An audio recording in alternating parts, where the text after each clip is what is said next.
there are certain regulations in our deen that came 15, 16, 17 years into the Quran. Quran came for 23 years. Some rules were revealed 16 years in, to the best generation ever. Hijab, for example, was revealed in the 16th year, arguably. Surah An-Nur. 16 years.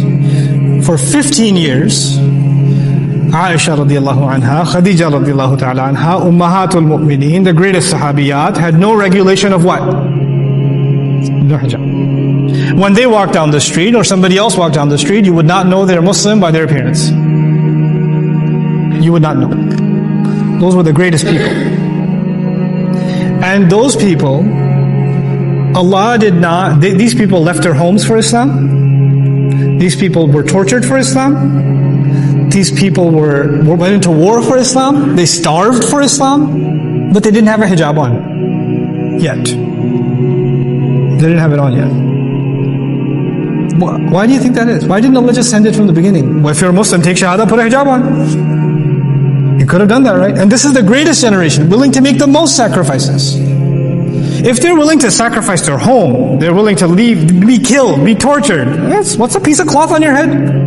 Reveal it in, like, after Fatiha. Be done with it. Like we do when somebody takes shahada, you need to put a hijab on now. Immediately. If you study Surah An-Nur carefully, you know what you find out? It's not easy for a woman. That's not an easy decision. Some things are easier than others. Some things take time. Allah took His time giving that revelation. We don't take our time easing somebody into things. We want it on them right away. Immediately. The hukum is the hukum, I agree. The regulation is the regulation. But study some seerah. Understand how the Quran came. The Quran is not just a book of rules. It encapsulates the legacy of our Messenger sallallahu alaihi wasallam. How is Islam given? It's not just the rules. How were those rules given? How do you put them inside somebody's heart, not just on their head? How do you do that? And by the way, when you try your way, force your girls, force somebody, what happens? What happens? 1 year? 6 months? 2 months? 2 weeks? And then they take it off and they'll never put it on again now because you forced it the first time. And it reminds them of how forced they felt the first time. So even though they say, I should wear it, it just reminds me of the arguments I used to have and I feel bad and I don't want to wear it. Backfires.